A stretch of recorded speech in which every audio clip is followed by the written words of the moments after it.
Amados irmãos, amadas irmãs, um bom dia para todos nós. Uma excelente manhã de domingo, meus irmãos.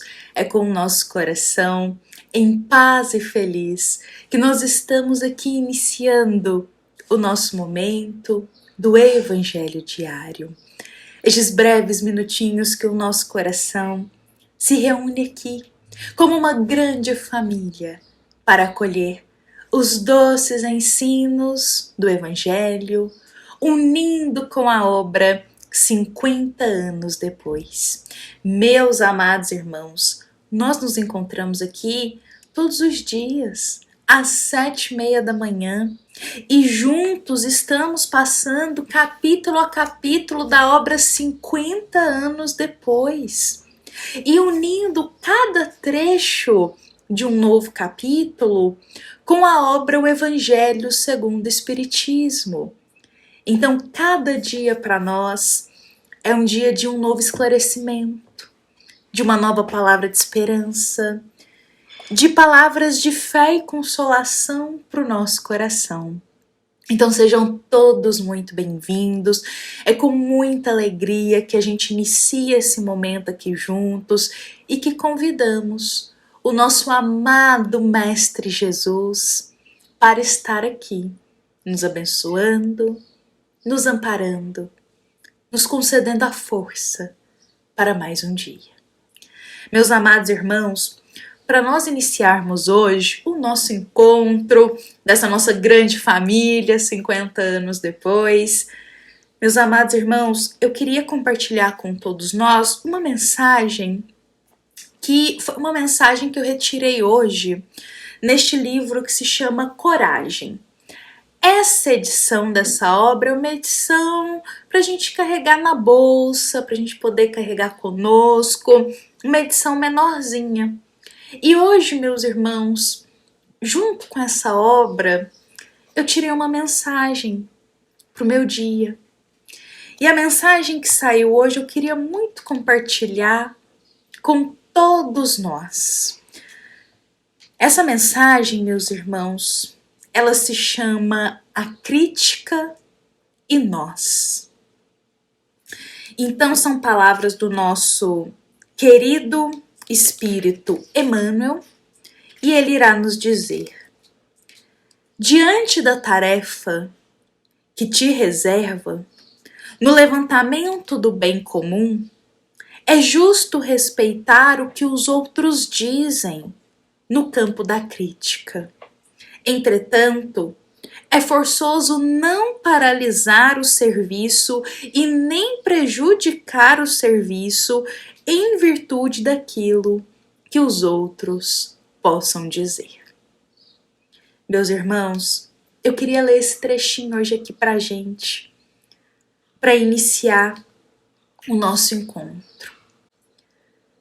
Meus amados irmãos, muitas vezes no caminho da vida, seja no âmbito do trabalho, na família, no meio a amigos que fazemos parte, nos estudos, geralmente recebemos críticas perante as tarefas que realizamos na vida.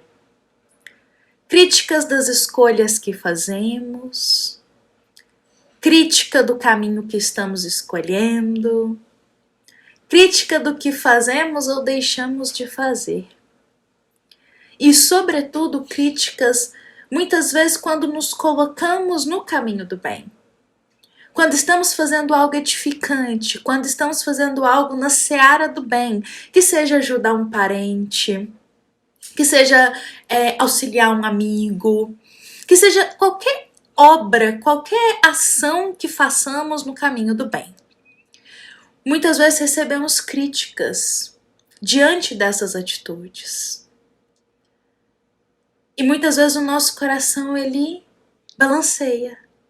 Ficamos estremecidos, chateados, perguntando a Deus: por que estamos recebendo críticas se estamos fazendo algo de bom? Por que estamos sendo criticados se estamos fazendo algo que está louvando o nome de Deus?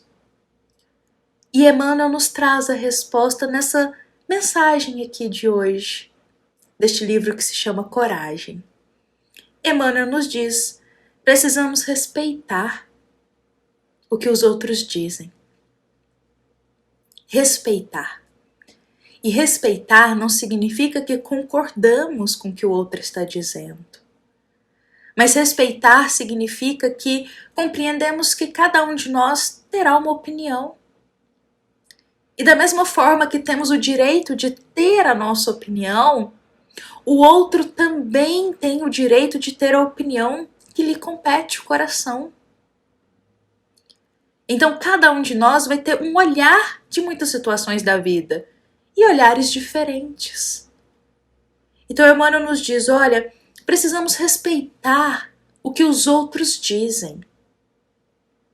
E respeitar é compreender o direito que ele também tem de ter a opinião dele. Mas Emmanuel coloca algo para o nosso coração, uma mensagem de esperança, dizendo assim, mas no entanto, é forçoso não paralisar o que estamos fazendo no bem. Diante da crítica, respeitemos que o outro tem a opinião dele, mas não paralisemos o nosso serviço no bem, em virtude daquilo que os outros dizem. Não deixemos de fazer o bem, não deixemos de continuar o nosso caminho no bem, em virtude da opinião do outro. Não deixemos de louvar o nome de Deus em cada atitude do nosso dia, por conta da opinião do próximo. Respeitemos, mas não paralisemos a nossa vida diante das opiniões. Meus amados irmãos, é com essa mensagem, vou mostrar esse livrinho de novo para nós, chama Coragem. É com esta mensagem do nosso querido Espírito Emmanuel que eu vou convidar para a gente começar o nosso domingo de reflexões. E hoje, meus irmãos, nós estamos caminhando ainda no capítulo 2. Ontem a gente compartilhou aqui que o nosso objetivo não é passar de forma apressada pela obra, mas o nosso objetivo é acolhermos tudo que essa obra tem para nos ensinar e irmos passando devagarzinho, capítulo a capítulo, para que possamos ao final dela ter aurida em nosso coração grandes esclarecimentos para a nossa vida. Então hoje estamos no capítulo 2 da primeira parte do livro 50 anos depois e nós chegamos aqui numa parte importante da história. Porque Euvídio e tua família, a tua esposa Alba, a tua filha Ovídia e a tua filha Célia, juntamente com Nestório, o escravo que foi liberto, ele não é mais escravo, agora ele é tutor, digamos assim, professor das meninas, eles viajarão junto com Caius para Hóstia. Lembra que a gente comentou que eles estavam indo para Roma? Caius foi visitar Euvídio para eles irem juntos para Roma. Então eles fizeram essa viagem, correu tudo tranquilo e eles chegam em Hóstia. Hóstia, meus irmãos, é ali um local que fica justamente em Roma, na Itália. E quando eles chegam todos felizes, eis que eles encontram ali muitos amigos os aguardando para cumprimentar a eles, para recebê-los. Então nós temos entre esses amigos Lólio e Cláudia. Agora imaginemos o clima que ficou quando Cláudia vai lá receber o vídeo na chegada dele. Cláudia que fingia que nada estava acontecendo, que estava tudo bem, que já tinha superado um coração partido da juventude. Mas na verdade ela não superou nada, ela guardou rancor. Ela foi lá, recebeu o vídeo, a família dele com o maior sorriso de fingimento mesmo no rosto. Eu fico imaginando, lendo esse trecho, o clima que não ficou meio estranho nessa situação. Porque ela estava com muito rancor ainda de Ovídio. Mas fingindo que nada aconteceu. E em meio aos cumprimentos felizes, nós teremos também o pai de Ovídio ali para recebê-lo. Quinéio Lúcius. Ele vai lá receber teu filho e tuas netas, com um sorriso no rosto e muito feliz.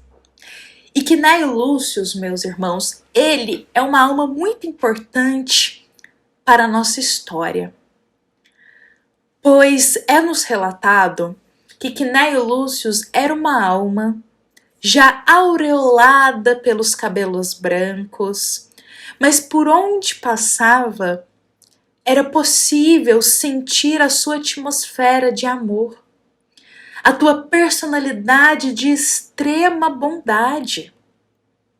Quinéio Lúcius, ele teve um poder, ele teve bens materiais ali em Roma, mas ele não deixou a tua alma se perder nas coisas puramente materiais.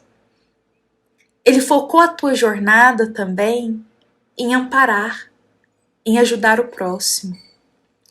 E isso era muito difícil em Roma, meus irmãos, porque quando observamos na história, todos os homens de grande poder em Roma, não todos, mas a maioria, se deixavam levar pelos desejos materiais, pelas festas extravagantes, pelo abuso do poder muitas vezes.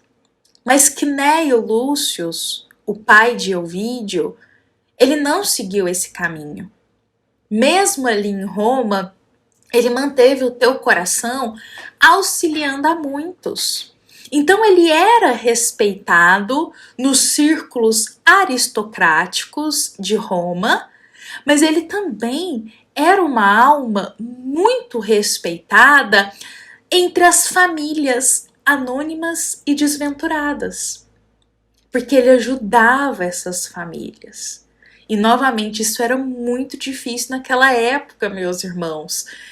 Homens de grande poder em Roma ajudar as famílias necessitadas, anônimas, desventuradas. E Quinéio Lúcius tinha um coração muito bom.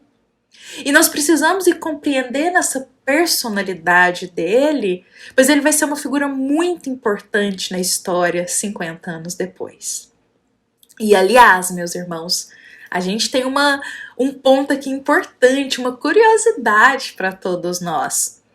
Quinéio Lúcius, na obra 50 anos depois, onde vai contar um pouco da história de vida dele, numa reencarnação aqui na Terra, ele era pai de Ovídio, um senhor muito bondoso de coração. Mas nós também conhecemos Quinéio Lúcius, meus irmãos, porque ele é justamente esse espírito aqui, ó, da obra Jesus no Lar. Muitos de nós conhecem essa obra, psicografada pelo querido Chico Xavier. Essa obra, Jesus no Lar, meus irmãos, a gente, aliás, já citou ela muitas vezes aqui em nosso evangelho diário. O espírito que dita essa obra é Quinéio Lúcius. Olha só. Quinéio Lúcius, depois de muitas reencarnações, depois já no mundo espiritual, ele vai ditar essa obra para o nosso querido Chico Xavier. Só que aqui ele vai assinar como Néio Lúcio, o espírito dele. Ele escolheu esse nome para assinar, Néio Lúcio. Olha só, meus irmãos, como a história vai entrelaçando, não é mesmo? Olha que interessante. Só que, há séculos atrás, ele era Quinéio Lúcius, mas é o mesmo espírito. E bom, meus irmãos, uma alma extremamente bondosa, coração generoso, e ali todos vão ficar felizes com a chegada da família de Ovídio e também de Caius. Fato é que os dias vão passando, meus irmãos, na história. E um ponto importante é que Cláudia, ela conseguiu colocar o plano dela em ação. A Téria, meus irmãos, ela vai ser contratada como serva de Alba, mulher de Ovídio. Então, o primeiro passo para o plano foi colocado em ação. A Téria já estava lá, dentro da casa da família, perto deles. Mas as semanas irão se passar. os dias vão correr. E nós teremos uma cena na história muito importante e muito reveladora para todos nós. Pois certo dia, Célia, jovem bondosa, lembremos disso, ela vai visitar o teu avô, Quinéio Lúcius. E é importante a gente lembrar que os dois se davam muito bem. Pensemos, duas almas muito bondosas, humildes, então eles se davam muito bem. Quinéio Lúcius tinha muito amor e carinho por sua neta Célia. Então Célia vai visitar eles, o teu avô Quinéio. E ali eles irão fazer um passeio para conversar um pouco mais. E em meio a essa conversa vai surgir um tema, um assunto delicado. Esse assunto vai ser sobre religião. Meus irmãos, naquela época, a família de Quinéio Lúcius, teu filho Ovídio, eles seguiam uma direção mais conservadora do olhar da religião. Enquanto lembremos que Célia, ela já estava abrindo seu coração para outro olhar sobre a fé. Outro olhar, meus irmãos, sobre o caminho de fé que ela queria seguir. Diferente do olhar conservador que a sua família ainda se mantinha sobre fé, sobre religião. Então Célia, ela estava começando a fazer o caminho contrário do que todos os seus familiares seguiam quanto à fé. E isso era algo muito importante e muito impactante naquela época. Estamos falando aqui do ano 131. Jesus já tinha partido para o mundo espiritual, já tinha tempo. E nós sabemos que ali nos primeiros anos, após a partida de Jesus, ser cristão não era nada fácil. Nada fácil. Ainda mais romper os laços de uma religião que às vezes a família já seguia. Naquela época era assim, o núcleo familiar, se ele tinha uma fé, se ele tinha uma religião, todos que faziam parte daquele núcleo familiar tinham que seguir aquele pensamento. Então Célia estava começando a romper isso. E isso irá impactar a muitos. Pensemos se nos dias atuais, quando fazemos parte de uma família, e às vezes a maior parte da nossa família é de uma religião específica, e aí nós começamos a caminhar para outra religião, outra crença, outra doutrina. Se hoje em dia isso ainda impacta muito, imaginemos naquela época. Naquela época. Por isso, a gente sempre compartilha aqui, e olha que hoje a gente começou a falar até sobre isso, meus irmãos. Diante de opiniões diversas, a gente precisa respeitar, mas a gente não pode paralisar a nossa caminhada no bem. Então, diante disso, pensemos. Muitas vezes, dentro do núcleo familiar, nós iremos optar, ou cada um do membro familiar irá optar por uma religião, uma crença específica e diferente entre si. Mas precisamos respeitar isso. Respeitar. Porque cada um de nós vai abrir o coração para uma religião, uma doutrina ou uma crença que o teu coração se afeiçoa mais. Se sente mais consolado, encontra mais respostas, onde a fé é mais nutrida. Então, cada um pode acontecer no núcleo familiar, seguir um caminho de uma crença, uma doutrina, uma religião diferente. Mas é porque cada espírito vai se afeiçoar com um caminho de fé diferente um do outro. E não tem nada de errado com isso, pois o nosso coração escolhe aquilo que mais nos toca interiormente. E é importante a gente frisar algo. A religião, qualquer que seja que a gente escolha, a doutrina ou a crença, ela não é para ser vivida externamente. É para tocar o nosso coração e ser vivida interiormente.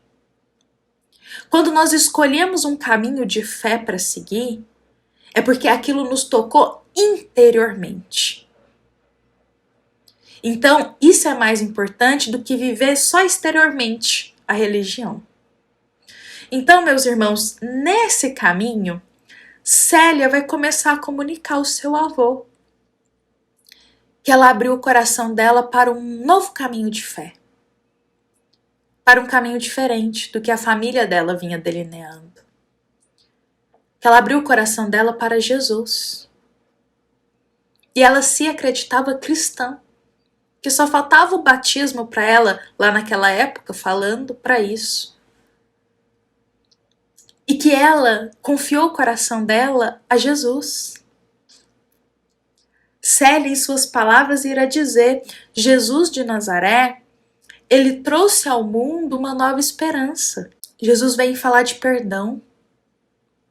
Jesus vem falar sobre amar e respeitar os inimigos, sobre o poder da oração. Jesus vem abrir o olhar de tantas coisas que naquela época não era falado. E Célia vai dizer isso para o teu avô. Ele, claro, irá ficar um pouco estremecido, um pouco assim, sem entender as escolhas da neta, achando talvez que ela fosse muito nova, ainda muito imatura para fazer essas escolhas. E Célia irá dizer ao avô dela, e eu queria até ler para nós a resposta dela nesse sentido, porque com aquela vontade de provar ao avô que ela tinha sim condição de fazer essa escolha e que por mais que ela era jovem, ela tinha uma maturidade suficiente para isso, Célia dirá: vovô, bem sabe da ânsia de aprender que sempre me impeliu, desde pequenina. E embora jovem, eu sinto em meu espírito o peso de uma idade milenária. O que Célia está dizendo aqui, meus irmãos? Que embora jovem, ela sentia em si que o espírito dela tinha uma idade milenária. E eu queria pegar esse ponto para a nossa reflexão de hoje. Meus amados irmãos, a vida é eterna. Quantas existências já não passamos? Quantos anos verdadeiramente o nosso espírito não tem, não é mesmo? Às vezes, estamos aqui num corpo da matéria, mas a nossa idade física não condiz com a idade do nosso espírito. Não condiz. Como nos diz o Evangelho segundo o Espiritismo, no capítulo 14, item 9. O corpo procede do corpo, mas o espírito não procede do corpo, pois o espírito já existia há muito tempo antes do corpo. Ou seja, independente da nossa idade física aqui, isso não condiz com a idade, muitas vezes, moral do nosso espírito. Isso não condiz com a nossa idade espiritual, a idade do nosso espírito. Já passamos por tantas existências. Nosso espírito carrega uma bagagem gigantesca. Então, muitas vezes, estamos aqui numa idade jovem, mas sentimos já que o nosso espírito tem saberes de tempos e tempos. E em outros momentos eu também trago essa mensagem para muitos irmãos que já estão na idade avançada. Muitos desses irmãos que já estão numa idade mais avançada dizem assim: ah, mas eu já não tenho mais tempo de nada, minha vida já está acabando, eu não tenho tempo para mudar, o tempo já passou. E olha, meus irmãos, a vida é eterna, o espírito é eterno. Então, por mais que na vida física, às vezes já estamos numa idade avançada, isso não condiz muita coisa para o espírito, no sentido de podemos mudar sempre, sempre. Pois quando deixarmos as vestes materiais, o nosso espírito vai continuar a tua caminhada. Eu digo isso porque muitos irmãos se entregam já, às vezes, quando chegam nessa idade mais madura, a melancolia de achar que não podem mais mudar, que perderam os anos de vida, que já é tarde demais para fazer as coisas. E não, meus irmãos. O espírito continuará vivendo sempre. Então, independente da idade, nós podemos mudar. Podemos nos reformar, pois quando deixarmos as vestes materiais, continuaremos caminhando. Então não existe isso de um ano perdido, os anos perdidos na Terra, não. Tudo serviu de experiência. E todos ainda estamos em tempo, sempre estaremos de mudar. Bom, meus amados irmãos, fato é que a conversa de Célia com o seu avô vai continuar. Uma conversa boa, uma conversa proveitosa. Mas a gente vai continuar sabendo dessa conversa e do que vai acontecer amanhã, na segunda-feira. Hoje eu convido para a gente encerrar por aqui. Olha, meus irmãos, encerremos com o coração em Jesus. Levemos essas palavras em nossa alma, nos lembrando que essa é uma mensagem da nossa amada Casa Espírita Luiz Gonzaga, da cidade de Luminárias, para todos nós que estamos aqui presentes. Fiquemos em paz, desejamos a todos um excelente domingo, meus irmãos. E com a bênção de Deus, nos encontraremos aqui amanhã.